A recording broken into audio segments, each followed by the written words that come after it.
Okay, we're in the book of Revelation and we're in chapter 17. And what I'm going to do is just read without talking about it by way of review.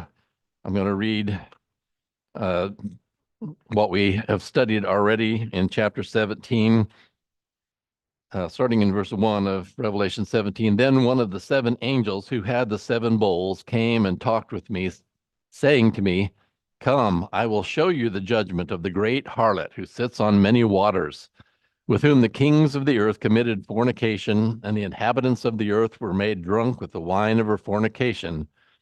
She carried me away. So he carried me away in the spirit into the wilderness, and I saw a woman sitting on a scarlet beast, which was full of names of blasphemy, having 7 heads and 10 horns. And the woman was arrayed in purple and scarlet, and adorned with gold and precious stones and pearls, having in her hand a cup full of the abominations and the filthiness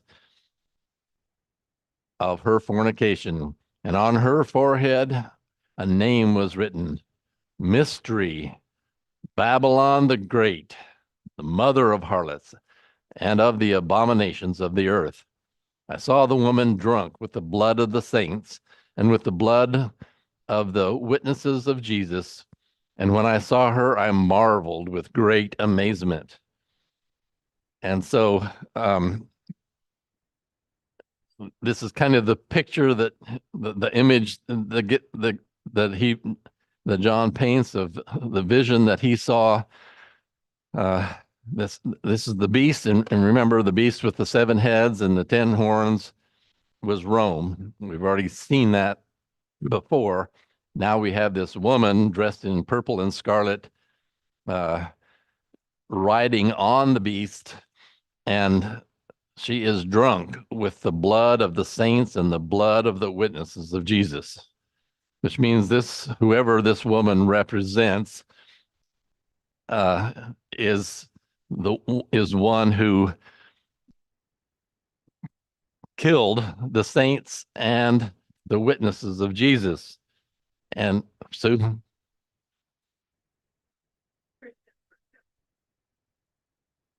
not in Jerusalem. Yeah. Um, remember, in Israel, Jerusalem was the one that killed all the prophets, and all, in Matthew 23 and 24, he says that upon you may come the the blood of all the prophets, starting with Abel and going all the way up through Zechariah, son of Berechiah. Um, and so obviously from that reference, we know that this woman refers to who or to what? Not Rome.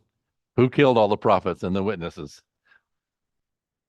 The the Jews did. The the city of Jerusalem is the one, and one of the things that we know, we'll probably say it again in a little bit, but if the beast is Rome, can the woman riding the beast be Rome? She couldn't be riding herself, especially later on. The beast is going to try to kill, is gonna kill the woman, and that would mean Rome would be killing itself. And I guess you could make a case for that in a way of self-destructing, but that's not what we'll be seeing coming along the way. So this beast is a harlot, and we're gonna see more of that as we go. The great harlot, and it's because Jerusalem represents all of Israel.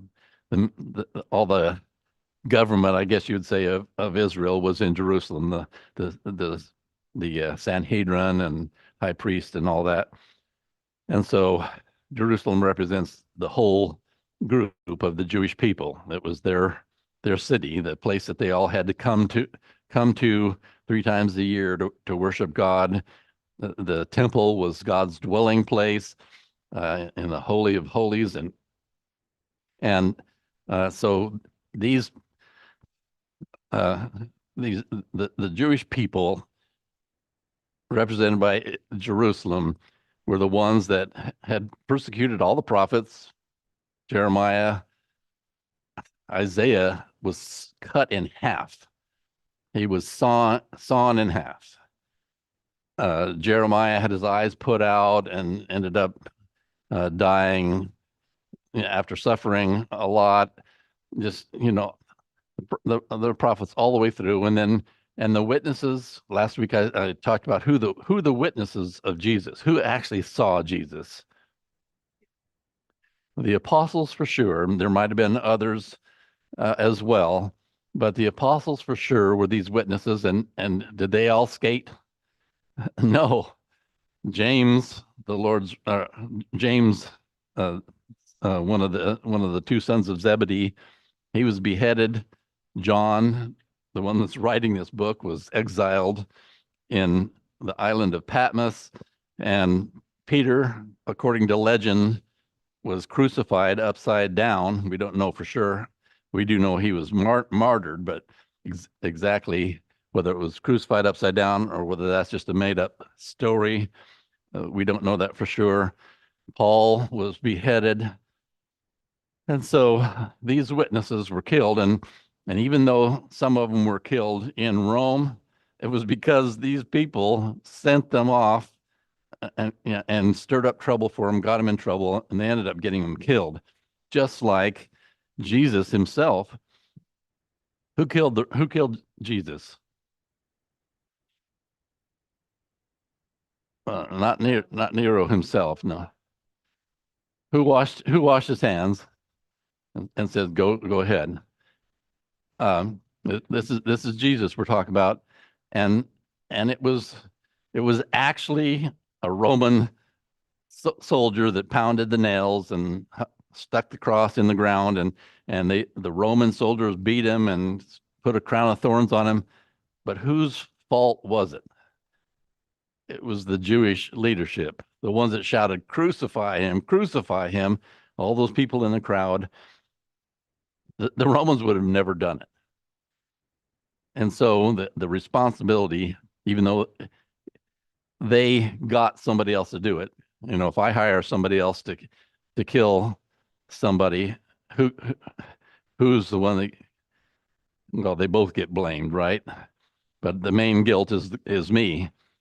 So these guys were just forcing the Romans to do something that they wouldn't have done themselves. So anyway, the guilt lies on them. So this woman is Jerusalem.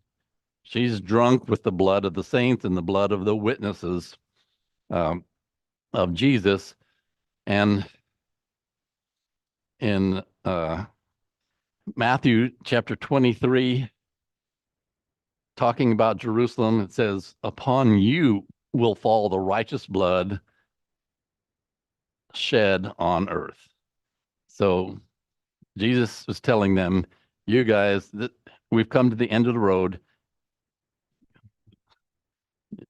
The blood of all the righteous and the witnesses, prophets, is on you, and you're going to pay the price. Matthew 23:36. All these things will come upon this generation. So this judgment, the blood of all the righteous, is going to fall on this generation during the lifetime of the people that Paul was, or that Jesus was talking to in Matthew 23. Matthew 23:37 says, Jerusalem, Jerusalem. So if you were thinking, how do we know it's Jerusalem? Here's how. Jerusalem, Jerusalem, who kills the prophets and stones those who have been sent to her. Clearly, Jerusalem is the one that bears the guilt of all these. Also in Luke chapter 13, it cannot be that a prophet would perish outside Jerusalem. Jerusalem, Jerusalem, the city that kills the prophets and stones those who have been sent to her. How often I wanted to gather your children together, just as a hen gathers her young under her wings, and you were unwilling. Behold, your house is left unto you desolate. And what does desolate mean? Empty. There's nothing there. And that's what was in there before was, number one, God. His presence was in the Holy of Holies, but all those things that were in there, the menorah, the altar of incense, the Ark of the Covenant, the mercy seat, all of that stuff. The images are now on the inside of the Arch of Titus. As the Romans are shown in that Arch of Titus, remember I showed you those pictures. The Romans hauling away everything that was in the temple. It's empty. The judgment time has come. And so he's clearly talking about Jerusalem, the one that's bearing the guilt of all the deaths of all the prophets and the witnesses. And so we'll talk more. It'll become even more clear as we go, but I don't know how we can get any clearer than that. But then in verse 7, we'll continue where we left off last time. But the angel said to me, "Why do you marvel?" Remember, he was marveling at this woman. "Why do you marvel? I will tell you the mystery of the woman, of the beast that carries her, which has the 7 heads and the 10 horns." And so notice he says, "I'll tell you the mystery." What was it that was plastered on the forehead of the woman? Mystery, Babylon the Great. So whoever this woman is she's representing Babylon the Great, and it's a mysterious thing. It's not literal. It's a mystery, and he says, "I'm going to tell you that mystery." And he does tell it, but he tells it in a little bit cryptical way that we still have to dig in and study. And so, what he's going to talk about is this woman and the beast that carries her with 7 heads, 10 horns. The beast that you saw was and is not and will ascend out of the bottomless pit and go into destruction. That's mysterious, isn't it? I mean, okay, who is it that was and is not and will ascend out of the bottomless pit and go into destruction or perdition? Well, we'll have to wait a few minutes. The explanation of that is to come. It's part of his whole overall explanation, and we'll see more as we go. He continues in verse 8, "And those who dwell on the earth will marvel, whose names are not written in the book of life from the foundation of the world, when they see the beast that was and is not and yet is." Yeah, it's really interesting when I explain it to you. Where it says it was and is not and yet is, that yet is in green, and what that literally says in the Greek is will be near. So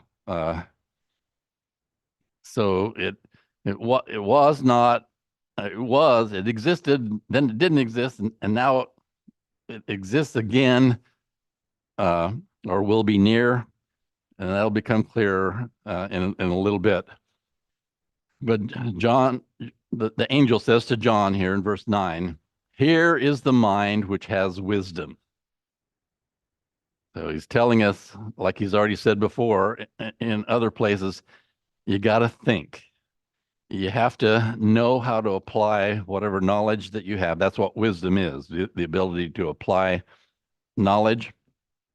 And so got to take the facts that we know and learn how to apply it. It takes wisdom, he's saying. The 7 heads are 7 mountains on which the woman sits.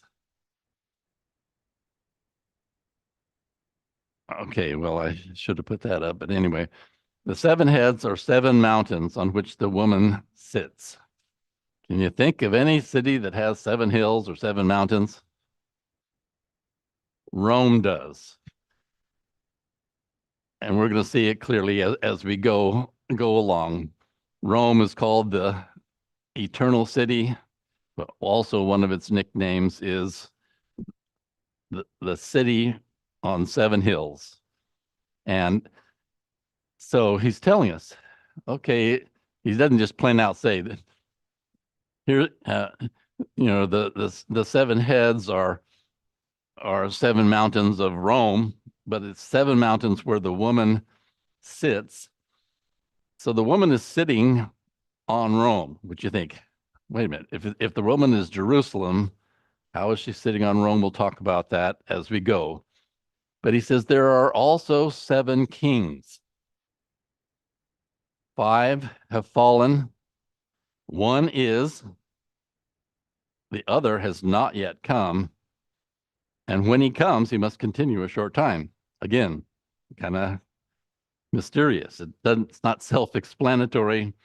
It takes wisdom. Here's the mind, which has wisdom. Well, one thing you have to know is the Romans called their kings emperors. They were kings. They did the same thing as kings did, but they called them emperors.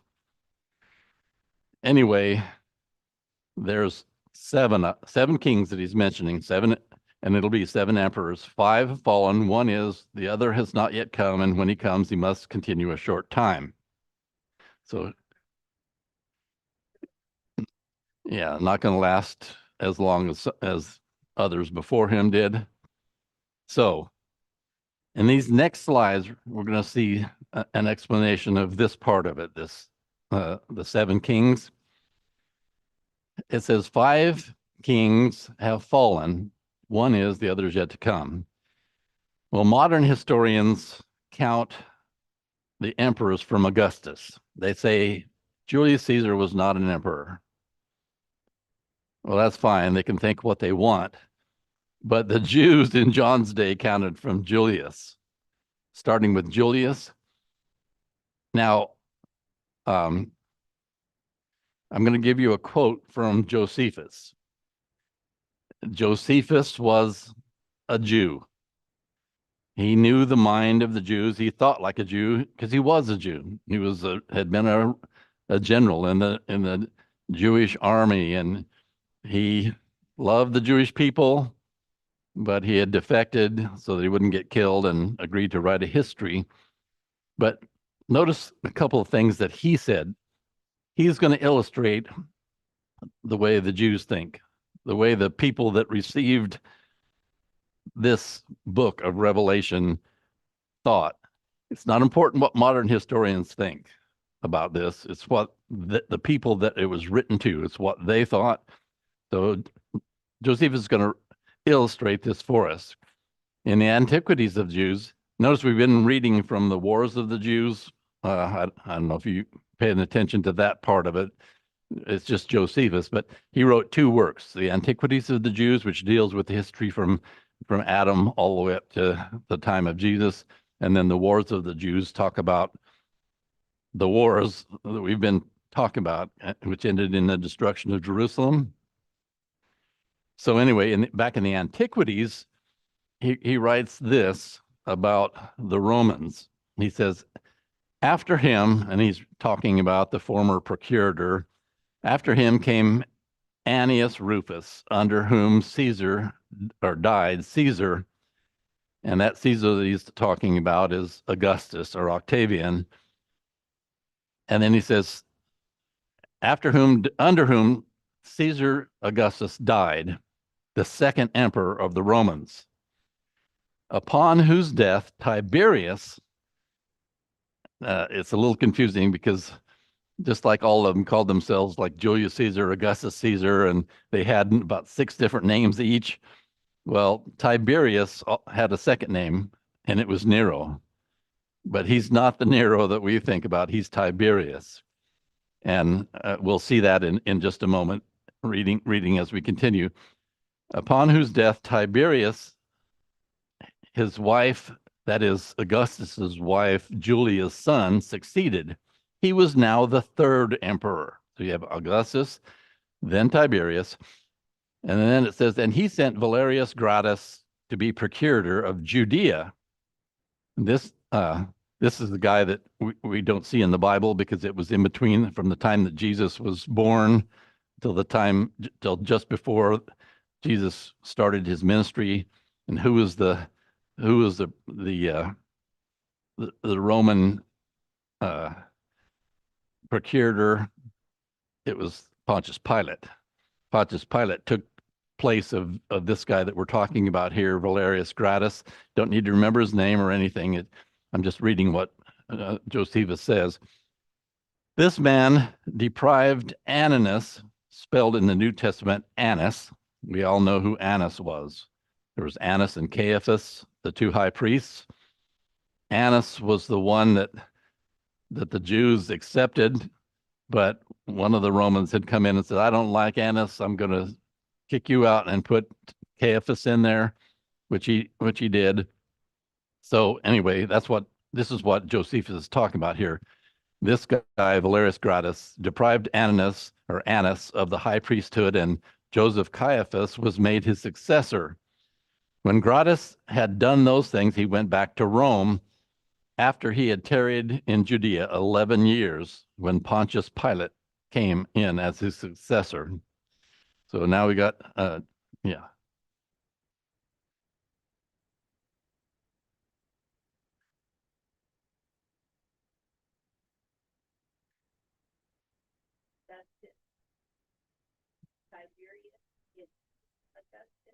No.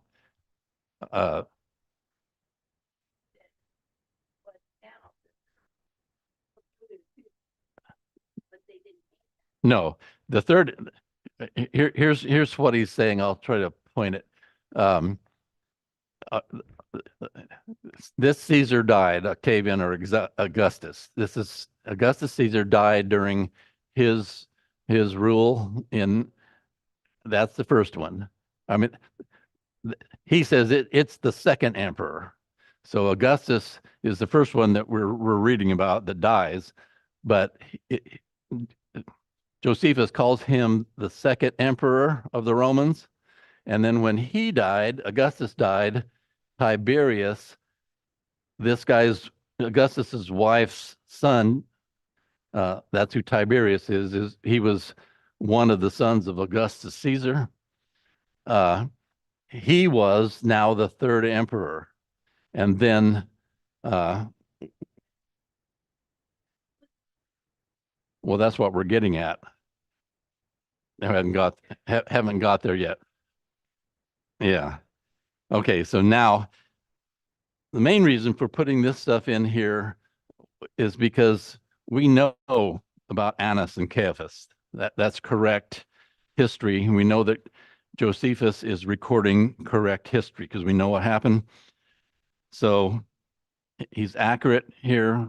I just want to make sure we point that out, because the next thing we're going to look at is in the same book, 18, chapter 6. He says, so when Tiberius had at this time appointed Caius to be his successor, he outlived but a few days and then died.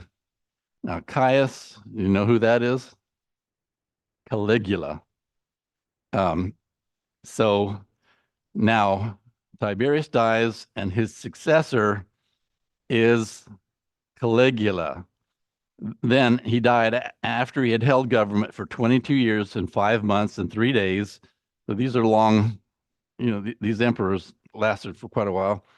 Now Caius, also known as Caligula, was number 4. So he's told us about 2, 3, and 4 so far.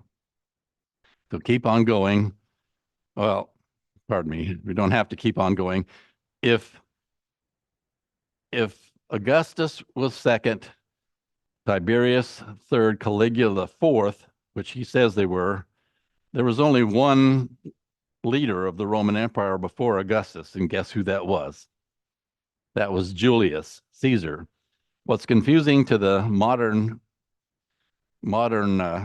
historians is that Julius Caesar was the very first one. That it had just been a republic, the Roman Republic, with the senators, and they were the only leaders, the senators. And then, Julius Caesar had been such a great conqueror that when he came to Rome, he was able to weasel his way in and put himself at the top of the heap and claim this.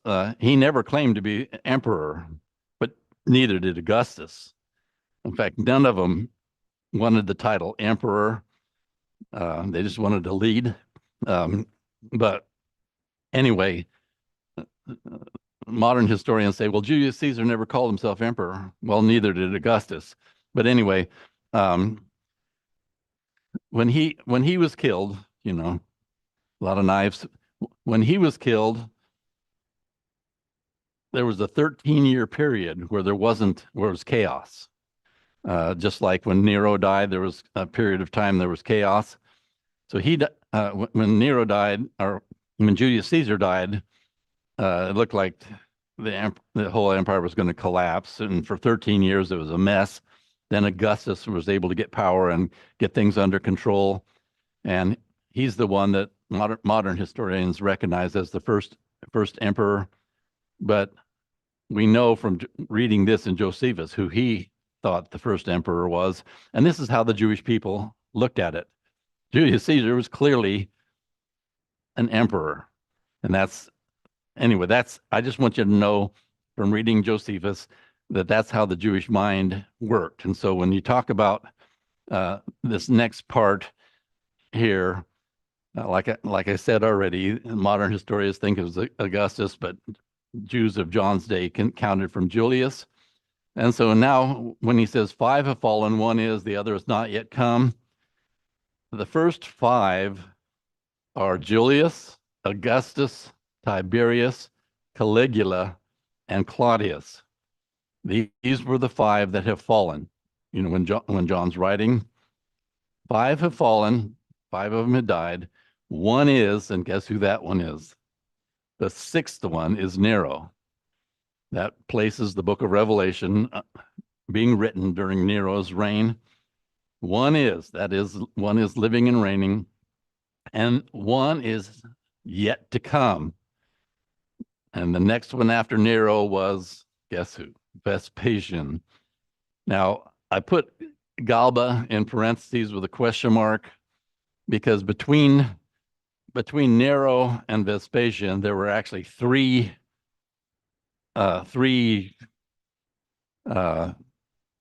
Romans that made a claim to the emperorship. But you remember how long they all lasted? All 3 of them in 1 year. None of them really lasted. And so Galba fits, says one is yet to come, and when he comes, he'll only last a short time. Well, Galba certainly lasted a short time, just months. But whether you call them emperors or not, because they never really had control. The first one to really gain control was Vespasian. And so I'm putting forth that it was Vespasian that he's talking about, the 7th, which really doesn't make much difference. But anyway, the important part is the one that is Nero when this book is written. So as we continue on, and the beast that was and is not is himself also the 8th, and is of the 7, and is going to perdition. Now, how can you be the 8th and be one of the 7? That's been one of those things that's been really hard to explain from people. Guys that try to write commentaries on this book. I'm just going to read this briefly, and then in the 5 minutes, I'm going to talk about this little conundrum right here. I think I am. Anyway, the 10 horns which you saw are 10 kings who have received no kingdom as yet, but they receive authority for 1 hour as kings with the beast. Notice these 10 kings are not the beast. We've been talking about the 7 kings. Here's a different set of kings of 10 that have authority with the beast. They're of one mind. They agree with the Romans. They will give their power and authority to the beast, but they're not the beast. We're not talking about Roman kings. We're talking actually about puppet kings under the Roman rule, just like Herod the Great and all the Herods, and in every country had kings that were set up by the Romans that did their bidding, that sort of thing. That's who these kings are he's talking about. But it says, and the beast was and is not himself also the eighth, is of the seven and is going to perdition. What in the world is that talking about? Well, it's really interesting. I'm going to read some stuff from this website called Imperium Romanum, and there's an article titled "The Three Resurrections of Nero." You all want to think, well, wait a minute, Nero couldn't have been resurrected. Only Jesus was resurrected. Well, when Nero killed himself, there was quite a few people that liked Nero and others that didn't like Nero that thought he just pretended, he faked his death to keep from getting killed because they were going to kill him. And so there was this theory that came up. What do they call it? Conspiracy theory that he had faked his own death and he was still alive. So this is where this whole business of the eighth was one of the seven, ascended from the abyss. He theoretically died, but came back. Let me read this stuff to you. On June 9th of 68 CE, Christian era, in Rome, Nero, the last emperor of the Julio-Claudian dynasty, committed suicide. Nero was a figure hated by Christians and the Roman aristocracy. However, the ruler was perceived differently among the lower social classes. Its popularity was so great that three pretenders appeared throughout history.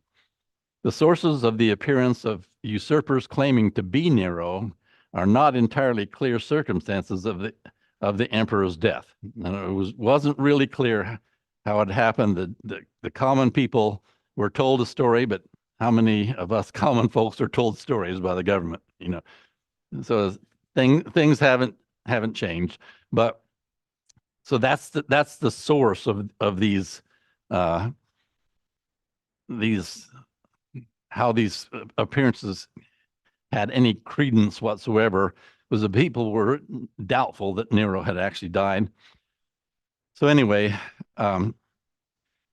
they sparked rumors among the people that this one was faked to allow Nero to escape his persecutors.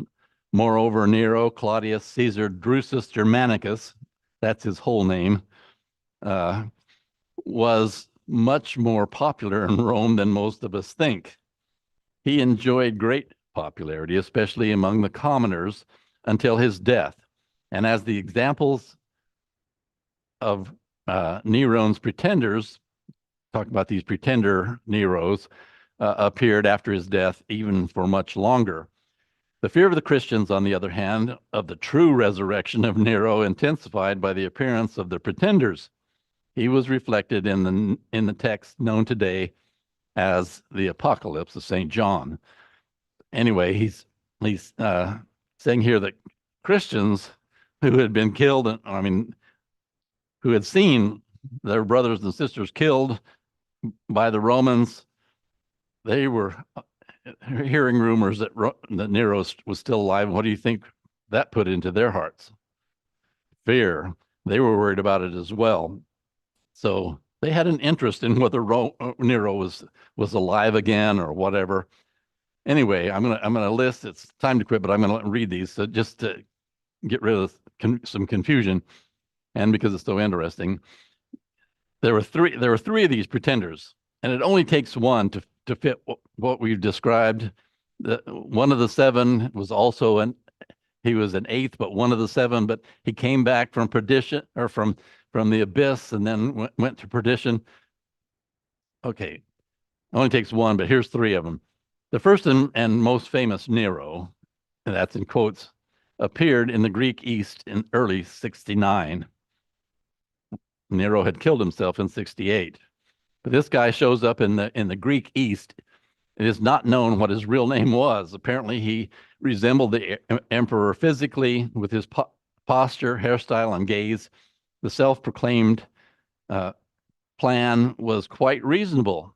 in Greece, Nero was very popular due to its recognition in 66 CE as a free land. So under Nero, he had just made the Greek East free. They were granted their Roman citizenship just by the grace of Nero, and so he was very popular to them. However, this guy, this pretender, was disappointed. Most of the Greeks did not believe in the resurrection of the emperor, and those who might even believed preferred not to risk their lives and did not react.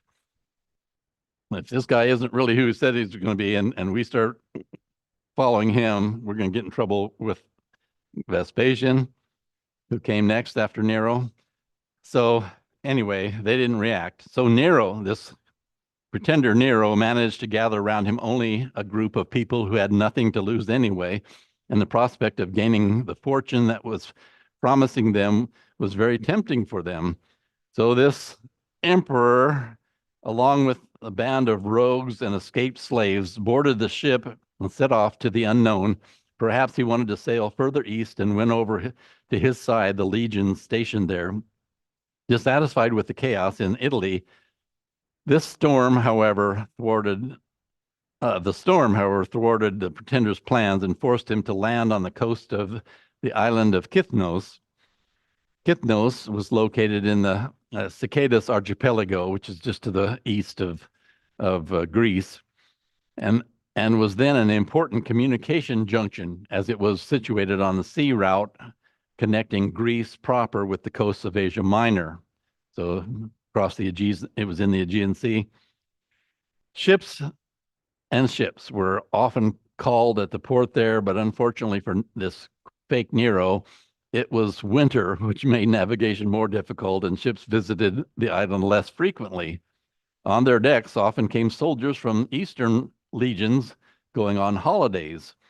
And this changeling, this fake Nero, caught them and incorporated them into his bodyguard, eliminating the reluctant ones. The news of the resurrected Nero reached Italy through Centurion Sisenna, and the envoy of the Syrian legions to the Praetorian in Rome, whom this fake Nero was trying to win over to his side. This Sisenna managed to flee the island and bear the news of unusual events in the Hellenistic East. So this guy was trying to stir up support, calling himself Nero, and he got found out because this Sisenna escaped the island and went and told everything. And so that was well, okay. So the events in Italy were too absorbing for Otho to organize an expedition against the usurper. Remember, well, anyway, one of the three that was trying for the throne was Otho. So during this few months, he was having so much trouble. I don't care who thinks he's Nero. I got my own troubles here. So anyway, as time showed it was actually unnecessary, because two warships from the squadron stationed in the Gulf of Naples quite accidentally landed on the coast of Kythnos. They were taking to Asia Minor the new governor of Galatia and Pamphylia, Calpurnius Asprenas, unaware of what had happened on the island. And when the self-proclaimed learned about the arrival of the ships, he made an attempt to drag their captains to his side and persuade them to take him to the Syrian legions, hopefully getting them to support him as the new Nero. Anyway, he also referred to the loyalty of the missionary fleet to Nero. It remains a mystery as to how he learned of this matter. Anyway, the captains, however, immediately reported the incident to Asprenas, who, with the help of the ship's crews, captured the usurper, killed him, and then sent his head back to Rome. So that's one of these pretenders that had started rumors that Nero was back still alive. Here's the second one. These are shorter. So another usurper claiming to be Nero was Terentius Maximus from Asia Minor. Terentius, like the usurper of Sitnos, was physically very similar to Nero, and he could also sing and play the lyre, just like Nero could. His activity took place during the reign of Titus. So after Vespasian, then came Titus. So this is a little bit later on, not a whole long time, but a little bit. This changeling, this fake Nero in Asia Minor, gained only a small group of followers. So he headed east, and after crossing the Euphrates, he went to the court of the Parthian king Artabanos III, from whom he demanded military support as a thank you for handing over the sideline of the King of Kings to Armenia for his reign. I'm not going to explain all this stuff, but the Parthians, who had great respect for Nero initially, believed in the self-proclaimed man and intended to support him in the fight for the throne of Rome. However, once his true identity was revealed, he was executed. Then the last fake Nero, the last one known to us, the self-proclaimed Nero, was also appeared in the East 20 years after the death of the real emperor. He is mentioned, among others, by Suetonius in the Lives of the Caesars, because the usurper's activity fell out of the years of his youth, that is, during the reign of Domitian. So he's even later. We know the least about this pretender, only that he was also the court of the King of Kings, and he was supposed to benefit from the military support of the Parthians, just like Terentius Maximus. Moreover, according to Suetonius, the Parthians were close to winning the throne for this pretender, and there are voices that Nero, the Nero mentioned by Suetonius, is the same Nero to whom Cassius Dio dedicated a place in his work. This cannot be ruled out, if only because of the similar fate that these two self-proclaimed persons. However, based on the currently known historical material, we are not able to state unequivocally. But even though some of that might sound like a pile of stuff all at once, the main point is there were pretenders that came, rumors that Nero had come back to life. And that perfectly explains the part that we read of this one who was an eighth, that was one of the seven that had ascended out of the abyss and goes to perdition. And so I read all that just to explain that one little part there. Is everybody totally confused, or does that make any sense? Okay. All right. Well, obviously we're way late on class, but I thought it was important to get that out of there because so much of this stuff is kind of confusing. Okay, so we'll stop here and continue next week for class, and we'll probably start a little bit later for worship just to give everybody time to use the restroom if you need to. Anyway, thanks for your attention.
Well, good morning once again. Our scripture reading this morning is going to be from the Gospel of John, and I'm going to read a couple of places here. Then Jesus said to them, "A little while longer, the light is with you. Walk while you have the light, lest darkness overtake you. He who walks in darkness does not know where he's going. While you have the light, believe in the light, that you may become sons of light. These things Jesus spoke and departed, and was hidden from them. Therefore they could not believe, because Isaiah said again, He has blinded their eyes and hardened their hearts, lest they should see with their eyes, lest they should understand with their hearts and turn, so that I should heal them. He's quoting from Isaiah. These verses are talking about spiritual blindness, not being able to see. You'll see how that relates to our lesson when we get to it. Last time we talked about the laborers in the vineyard, the ones who worked, and some only worked part of the day, some worked all day, and there were complaints because they all got paid the same. Just a lesson to show God's grace and giving us, even if we obey the gospel at a later date in our life. I learned this. I hadn't known it before, but yesterday in the memorial service, I learned that Merle was 61 years old when he obeyed the gospel, and that's one of those cases of somebody coming to the Lord later in life.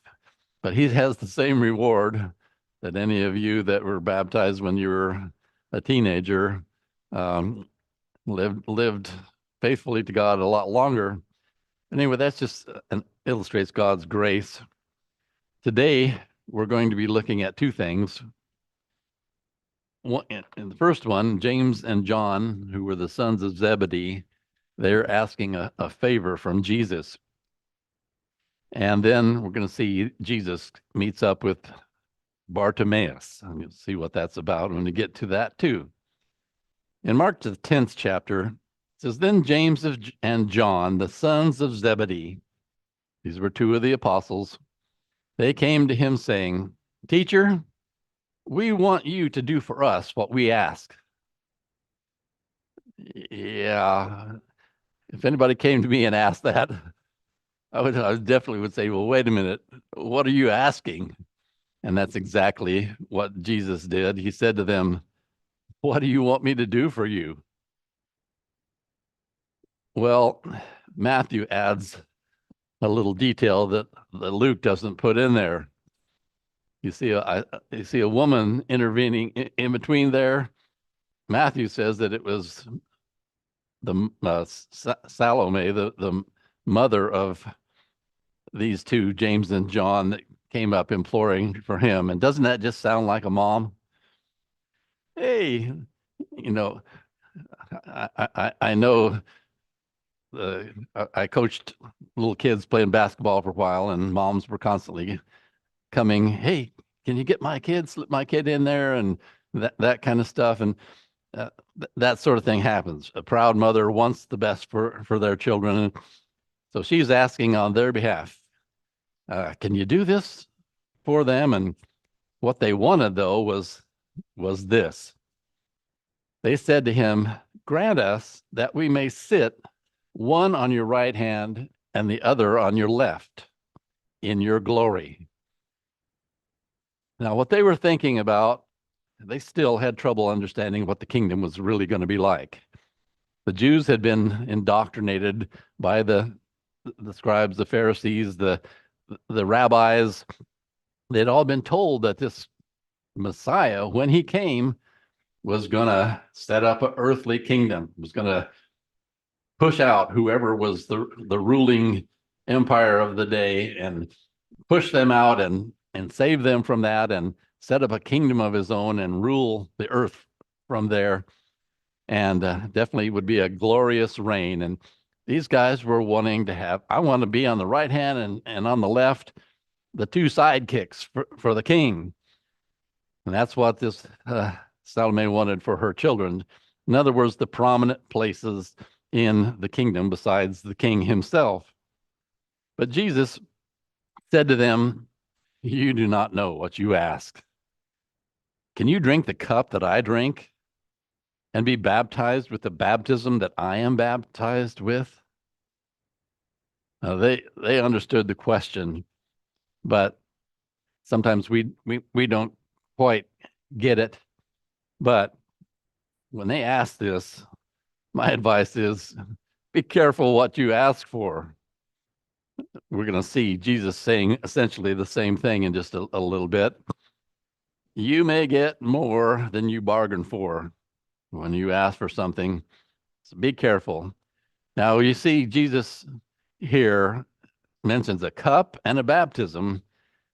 These are two metaphors, two illustrations of something that's going to come. He says, can you drink the cup that I drink, and can you be baptized with the same baptism that I'm baptized with? What does that even mean? Well, he's illustrating the ordeal that is beginning to unfold. Jesus is on the last approach. He's about to arrive in Jericho, and from Jericho, he's going to make the 25-mile journey up to Jerusalem for the very last time. He will be killed up there, and he will definitely be undergoing a great ordeal. And Jesus uses two examples, two metaphors to illustrate it. The first one is a cup. Show a man drinking a cup here. How does that illustrate anything? Well, for one, a cup fills the inside. When you drink from a cup, whatever's in that cup goes inside, and it goes to every part of your body. That's the food you eat spreads out and nourishes the body everywhere. And so this first illustration, a cup filling the inside, well, in this case, it's filling with trepidation and anguish and anxiety and pain and fear and confusion. These are all things that were going through Jesus's mind as he approached Jerusalem and as he was in Jerusalem. Things that are illustrated by his prayer, Father, please let this cup pass from me. This cup of suffering, it's filling me with anxiety and fear and pain. So from the inside, he's being filled with this as he drinks that cup of that he's going to have to, the things he's going to have to endure in the next little while. But he also mentions a baptism. That's a little bit less self-explanatory unless you really know what baptism is. And baptism, by definition, is an immersion, a submerging. And in this case, it's talking about being filled from the outside with these same things. Jesus was not only filled on the inside, drinking the cup of his anguish, but he was immersed on the outside. And what these two things illustrate is that Jesus was completely overwhelmed, completely inundated with these emotions, these fears, and then the actual pain and the actual suffering that he had to endure when he finally went to the cross. And things that he had to endure, like I mentioned in the communion service, carrying the weight of our sins on his shoulders, having his Father, who had never, ever turned his back on him, having to turn his back on him because he carried your sins and my sins. And because of that, Jesus was left hanging alone on that cross, probably the worst pain he ever suffered in his whole existence. Anyway, he's asking these disciples, can you bear these same things that I have to bear? You want to come with me? You want to follow? You want to be at my right and the left-hand side? Can you do it?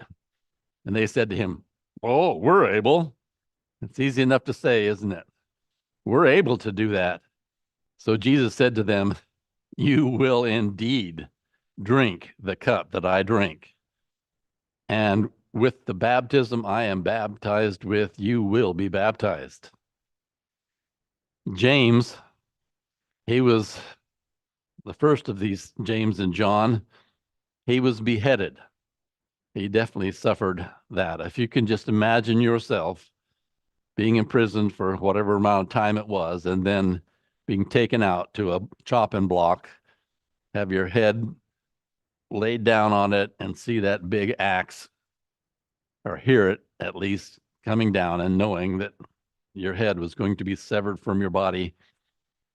Yeah, that's drinking the cup of suffering. John will be exiled to the island of Patmos, where he'll write the book of Revelation. As you can see, the Isle of Patmos isn't like Tahiti or Hawaii. Not exactly a fun place to have to go. He was exiled there, and he suffered as well on behalf of Jesus. But Jesus says, "But to sit on my right hand and on my left is not mine to give." I can't give that to you. It's for those for whom it's prepared. Jesus cannot capriciously appoint James and John to these positions. Okay, sure. James, John, you get right, left. He can't do that. The privilege is for the ones who fit the requirements. The requirements will soon be laid out by Jesus, but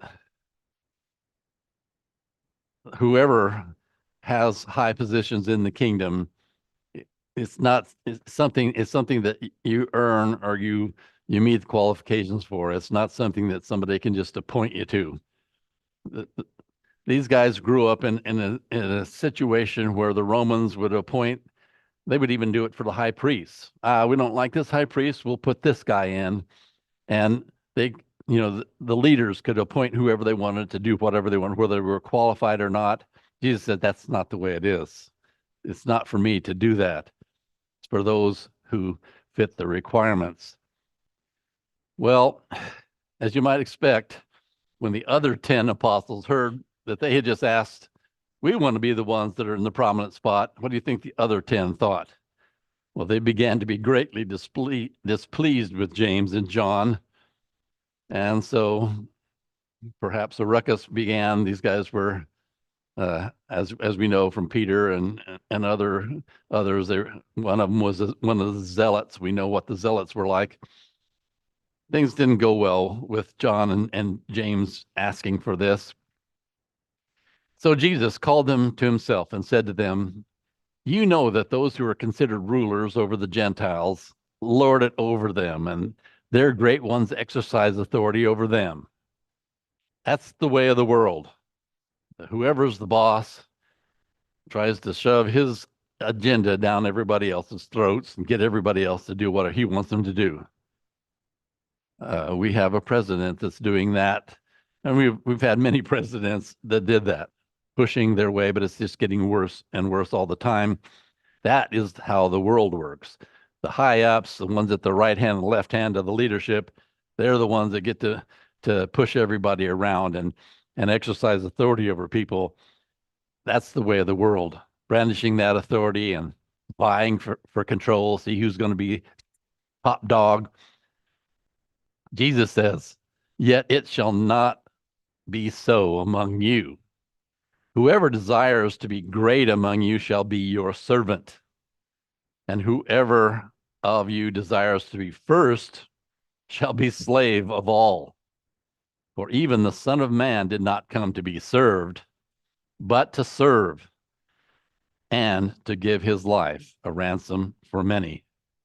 So in God's kingdom, serving is the prized position. You don't, when we think like the world, when we think like we're brought up to think, we think the opposite of how it's going to be. God's kingdom is serving. That's the prime. That's the one that is the number one spot. That's the one that we should all be seeking after. Even for Jesus, it was this way. He led the way by example in serving. He washed the disciples' feet, for example, but in many other ways, he simply was a servant. In Isaiah, the 53rd chapter, we have what is commonly called the suffering servant. I'm just going to read a little part of it, but in Isaiah 53, 4-6, it says, surely he has borne our griefs and carried our sorrows, yet we esteemed him stricken, smitten by God and afflicted. But he was wounded for our transgressions. He was bruised for our iniquities. The chastisement for our peace was upon him, and by his stripes we are healed. All we like sheep have gone astray.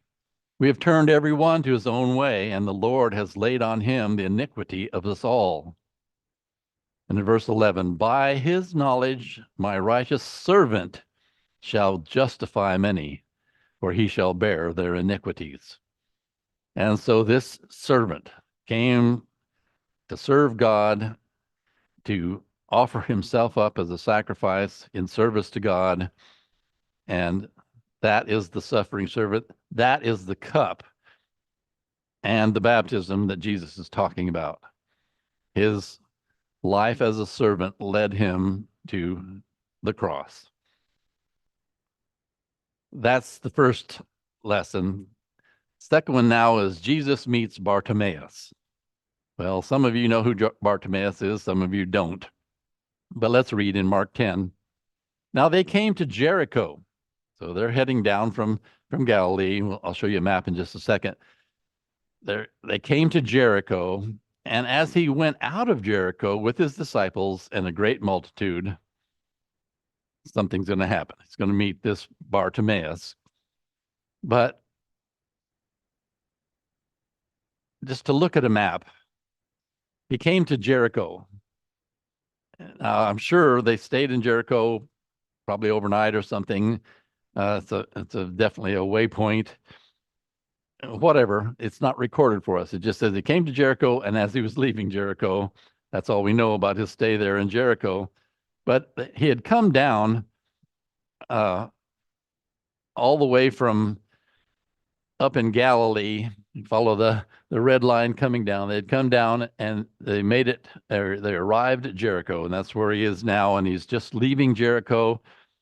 Here on a elevation or a satellite kind of map, you have Jericho right there, and they had just come down to Jericho, and now they leave. Now the roads here are modern day roads. The road that Jesus would have gone on goes like this, follows this ravine up and goes on to Jerusalem. That road is from Jericho to Jerusalem is 25 miles. Same distance as from where we're standing or sitting to Cole's Corner. Think about that. They're leaving Jesus is leaving Jericho, which is minus 850 feet elevation, going to Jerusalem, which is 2,400 feet above sea level, a total of 3,200 feet elevation gain in 25 miles. That's the same as leaving here, going to Cole's Corner, but only you're at the elevation of Stevens Pass. That's a steep walk. They're going up, obviously, on a dirt road. Here's what it looks like after you've gone up from Jericho. Have you gone up 800 feet elevation? This is what it looks like. I took this picture on a Bible Lands tour. The sign, if you can read it, says sea level, which you think, wait a minute, they're getting up into the mountains and that's sea level? And what you see right there is the old pathway, the one that Jesus would have walked on, the road to Jericho. Pretty bleak. This is in the wilderness of Judea, and they're heading up that way. So getting back to as they're leaving out of Jericho, as he went out of Jericho with his disciples, I put this all kind of black for a reason. He went out with his disciples and in great multitudes. Blind Bartimaeus, the son of Timaeus, sat by the road begging. So here's Bartimaeus. He's a blind man. That's why I made it all dark, because he's blind. We learn a little side note here. It says Bartimaeus, the son of Timaeus. So what do you think bar means? It means son of. This is one of the easy ways we know that that's what the word means. You have many bar things in the New Testament. It just means son of. It's just like MacDonald means son of Donald. Bartimaeus means son of Timaeus. So anyway, he sat by the road begging. And when he heard that it was Jesus of Nazareth, he began to cry out and say, Jesus, son of David, have mercy on me. Now, we just have to infer something here. If somebody walked by and it was John, son of Joe, he walked by. I don't know who this guy is, or if I know him, not a big deal. But he heard that he was Jesus of Nazareth. That means that he had heard some things about Jesus of Nazareth. Isn't that right? He had heard some things, and he thought, wow, this is my chance to be healed, because I've heard that he can do that. And so he begs Jesus to have mercy on him, and he calls him son of David. And to them, what that meant is they were looking for this descendant of David to come and to be the Messiah. And so he was calling him Messiah. That's what he had been told. And so, help me, help me. And then many warned him to be quiet. Hush, this guy is too important to mess with you. But he cried out all the more, Son of David, have mercy on me. And so Jesus stood still and commanded him to be called. Okay, let's stop. You guys go over there and tell him to come here. So they called the blind man, saying to him, cheer up, guy. Be of good cheer. Rise. He's calling you. He wants you to come. You can be of good cheer, because if he says that, something good's going to happen. And throwing aside his garment, he rose and came to Jesus. And so Jesus answered and said to him, what do you want me to do to you, or do for you? As if he didn't know already. If somebody came to me all injured and please help me, well, what would you like me to do? It's pretty obvious. But Jesus just says, what would you like me to do for you? And the blind man said to him, Rabboni, that I may receive my sight. When I was studying Greek in Bible school a long time ago, one of the first things we had to read was the Gospel of John, because he has a smaller vocabulary, or he uses a smaller vocabulary. It's easy to read. But it just hit me so hard when I just read that I may receive my sight. What do you think that meant to this guy? Here's a guy who's had eyes that looked like this, fogged up, couldn't see a thing out of them.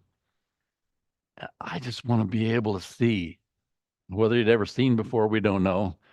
But you close your eyes for a while, yeah, I would like to be able to open. I want to see where I'm going. I want my eyes to look like this. That's what I want from you, Rabboni. Rabboni means great teacher. And Jesus then said to him, go your way. Your faith has made you well. He certainly demonstrated his faith by coming to Jesus, crying out to Jesus, help me, and then coming to Jesus. And immediately he received his sight and followed Jesus on the road. Things lit up. And can you just imagine being blind and then being able to see perfectly clearly the next instant? How joyful you would be. I put that guy in the image, following Jesus, just kicking up his heels, just the sheer joy that he would have to be able to see and follow Jesus of Nazareth, the son of David. This was on the Jericho Road. We have a song that we sing sometimes, on the Jericho Road. This is the episode that song is referring to. He was on the ascent to the great city, Jerusalem. That's what the Jericho Road does. It goes from Jericho up to the great city of Jerusalem.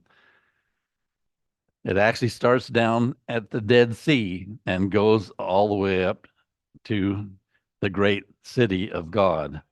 And so it's an ascent, a physical ascent, going from one physical place, the Dead Sea, to another physical place, the great city of Jerusalem. But it represents something for us today, something very different. Today, let's look at a passage from the book of Revelation, chapter 21. Then I, John, saw the holy city, New Jerusalem, coming down out of heaven from God, prepared as a bride adorned for her husband. That's obviously a reference to the church.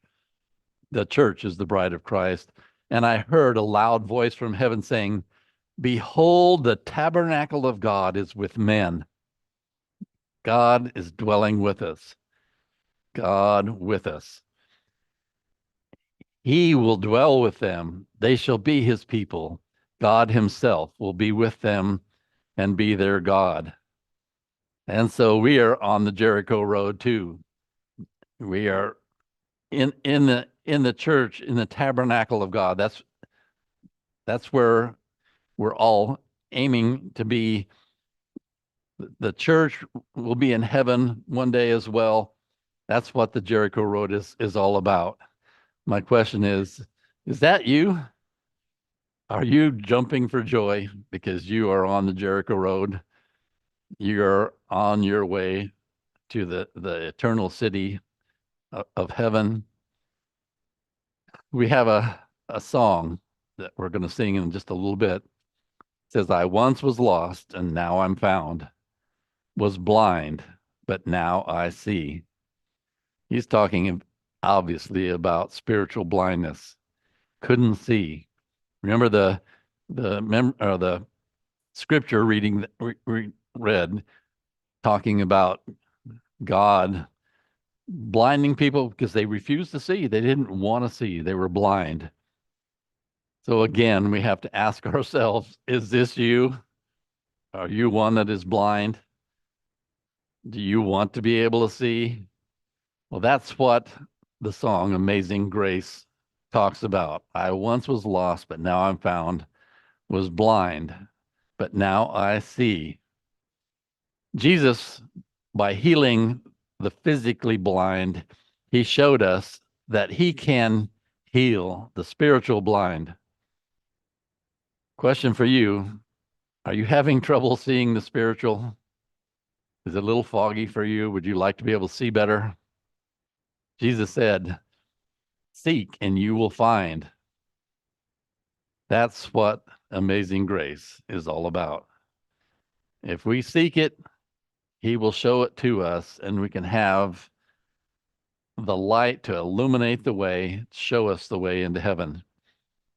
As we sing this song, Amazing Grace, I just want you to think about, how well do I see? Am I like that blind man where I really don't know which way I'm going? If you don't have it pictured in your heart, your pathway to heaven, then you really are spiritually blind. Maybe not 100%, but you need to seek. You need to study God's word. Talk to somebody that can help you. God's amazing grace is waiting for you. He wants you to come. He wants you to be his child. So as we sing this song, think about these things. And if you need to be baptized, come forward, make it known while we stand and sing this song.